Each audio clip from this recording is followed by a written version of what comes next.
Your Highnesses, Your Excellencies, honored guests, members of the NYU and NYU Abu Dhabi communities, families and friends of our graduates, and graduates of the NYU Abu Dhabi class of 2019, good evening and welcome. Graduates, we celebrate each of you who will walk across this stage tonight, prepared for stunning success in your careers, equipped for wise and effective response to the world's most pressing challenges, and ready to open your hearts and your minds across a world of increasingly fractious divides to build a more responsible, inclusive, cooperative, and peaceful globe. These habits of person and mind, intellectual, social, and ethical, represent the core achievements of the finest education and will make your alma mater, those who know you and who come to know you, and you yourselves justly proud. Tonight we celebrate as well NYU Abu Dhabi, the institution which mentored, supported, and challenged you, and which each of you has helped shape into a distinctive and persuasive model for higher education in this century. I invite you to reflect with me on how this institution was conceived, on significant transformations through which it has matured, and on the potential it offers for persuading higher education to accept a more deliberate role in shaping a more responsible and more cooperative world. NYU AD arose out of remarkable convergence of cross-cultural vision and trust between His Highness Sheikh Mohammed bin Zayed Al Nahyan, Crown Prince of Abu Dhabi, and John Sexton, then President of NYU. They imagined NYU AD to be at once a pioneering campus of NYU's global network and a prominent university of this emirate, this nation, and over time of the world.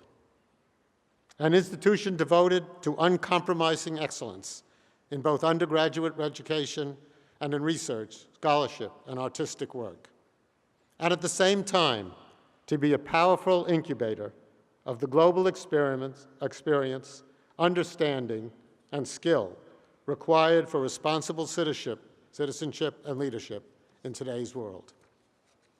Consistent with its liberal arts tradition, NYU AD would cultivate acute analytic skills, deep and broad intellectual understanding, and complex and sensitive ethical judgment.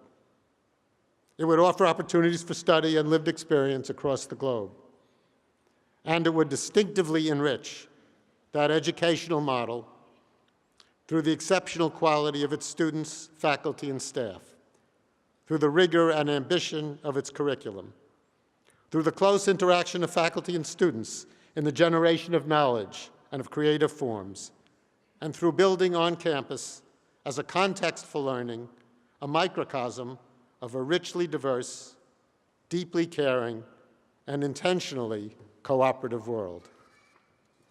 NYU AD would be a place where the most talented, intellectually passionate, and courageous students from more than 120 nations come together to form a community where, because no single culture is dominant, each student tests alongside the views of classmates representing the diversity of the world, her or his own view of the natural, the right, the beautiful, and the significant, of where our world most notably succeeds and fails, of directions best to pursue.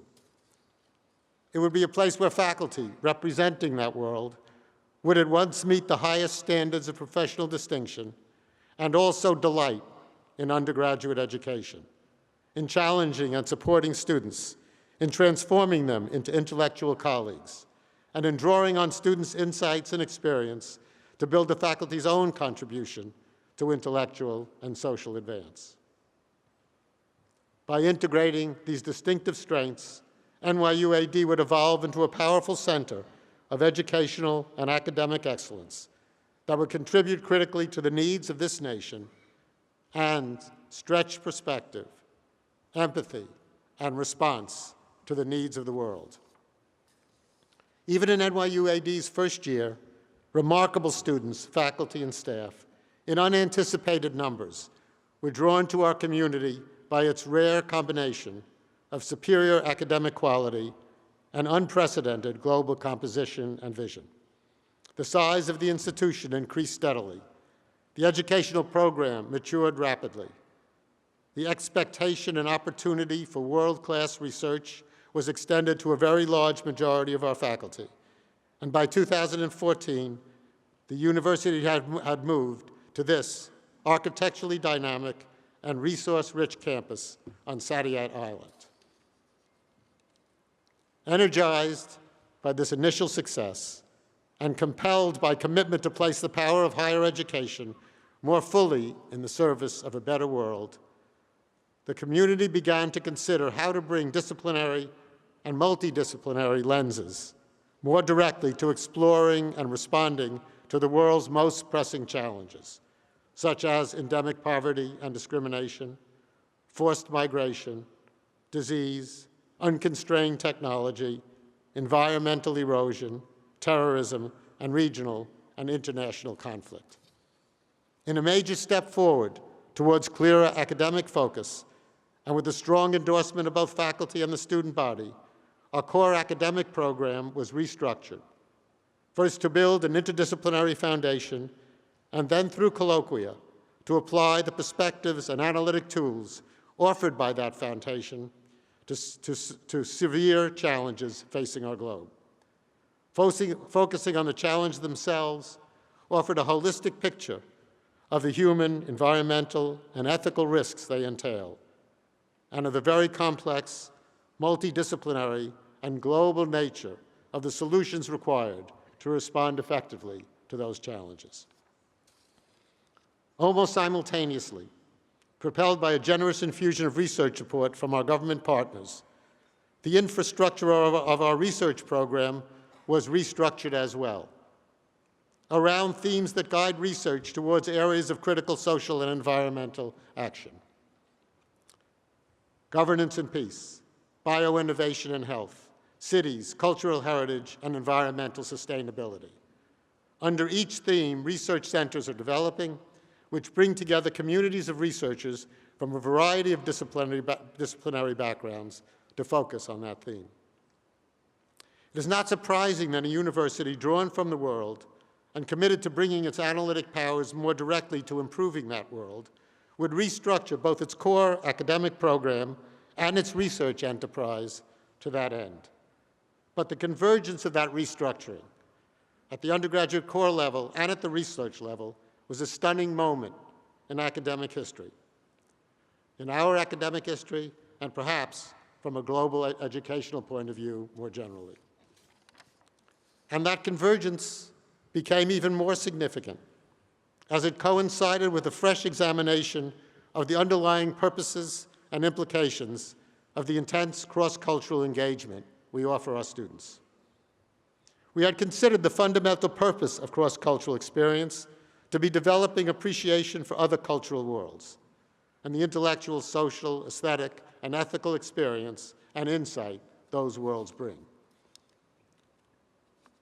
But as our experience in intercultural education developed, it became increasingly evident that the purpose of cross-cultural engagement must be not only that of expanding appreciation of other cultural worlds, but as significantly, or even more significantly, of recognizing how much across those cultural worlds we as human beings share, of recognizing how much we share in the infrastructures of our conceptual, linguistic, and emotional lives, in our needs for security, affiliation, and admiration, in our employment, in our enjoyment and employment of humor and beauty, in our longings for opportunity, meaning, accomplishment, and impact.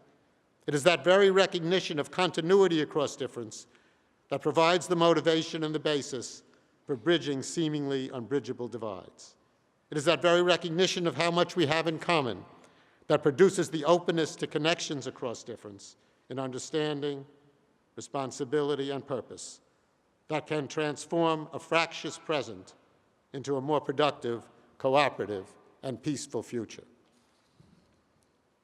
From candidate weekends and continuing through the course of an NYU AD education, the productive encounter with difference elicits growing recognition of the basis for friendship, trust, care, and mutual responsibility across that difference. That recognition that generates a community of inclusion and of common purpose. And anyone who worries that building common ground will transform the world into a sea of uniformity should just take a look at the class of 2019 or at this audience in front of me today. In fact, more than 4 years ago in my concluding toasts at your own candidate weekends, I reminded you, class of 2019, that beyond your awesome skills and intellectual and creative achievement, you are already masters of forming connections across difference. And I promise that the more you exercise that habit of mind, the greater satisfaction you would bring to yourselves and to the world. 4 years later, today, your mastery at this task is more fully realized, and your will to make use of it more determined. And the increasing divisiveness of the world has made all the more clear how crucial your practice of that skill will be to your own and to our collective future. As these advances in NYU AD's educational perspective gave renewed shape to our academic core, to our research commitments, and to our student life program, the world continued to respond with ever-increasing enthusiasm to what NYU AD is about. Students from around the globe expressed ever more interest in the kind of education we offer, sustaining our rates of selectivity and yield in student admissions as among the most competitive in the world. Our graduates continued to demonstrate exceptional achievement in postgraduate placements and in competition for internationally prestigious awards. Faculty from the world's most distinguished institutions in increasing numbers sought positions here, and NYU AD's research, scholarship, and artistic profile moved the university firmly onto the global stage as a center of scientific, social scientific, technological, and cultural advance.